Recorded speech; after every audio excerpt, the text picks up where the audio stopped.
Suzuki tayo dito na Mirage. Biglang nawala yung lamig. Kaya ito biyabot na na ka. So yan o, nilagyan ko siya ng pressure. Kasi yung hose dito guys, no, tinamaan na ang chassis.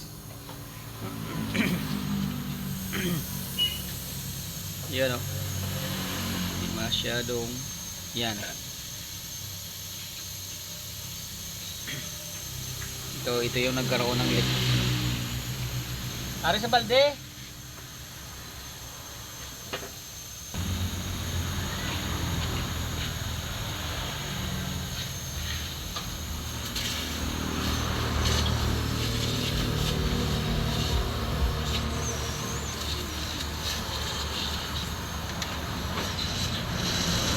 Yan.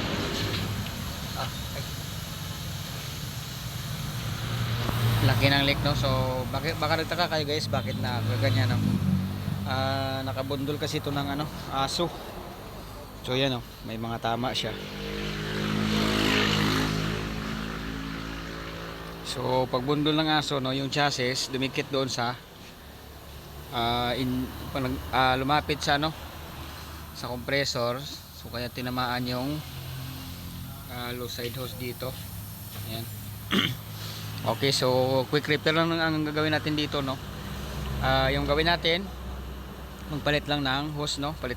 Kaso yung baklasin natin ay yan. Wala kasi yung ano, dugtungan, bali lang koy siya punta sa compressor, no. So yan yung kunin natin. From here tapos punta dito, no, yung baklasin natin para mapalitan natin siya ng hose. Okay, so tanggalin na natin guys para ma-start na tayo welding.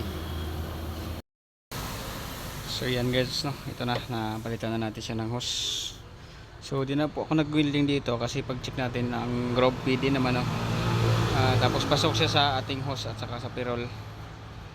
Kasi yung size niya ay same lang sa mga 5.8 na ordinary, no. So yan. Nilagyan ko na lang siya ng hose tapos crimping na, no. Okay, para balik na natin to. So yung chassis, no, naibalik ko na siya ng kunti. Bali naka-jack na po ako dyan.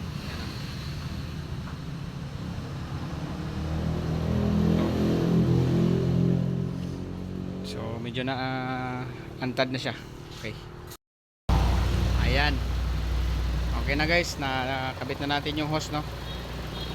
So silip natin dito kasi nag-jack tayo dito para umisog yung chassis. Yun, no. Yan, malayo na. Oh. Yan, oh. Yan, malayo na siya sa chassis, no. Ayan, so inangat siya natin ng konti. So good na po ito guys, no. So tapusin ko lang to. And then good na po itong unit, no. So see you sa ating next video. Sana may na-share tayo. Thank you for watching guys. Salamat sa mga walang sawang suporta, no, sa ating munting channel. So yun lang, see you sa ating next video.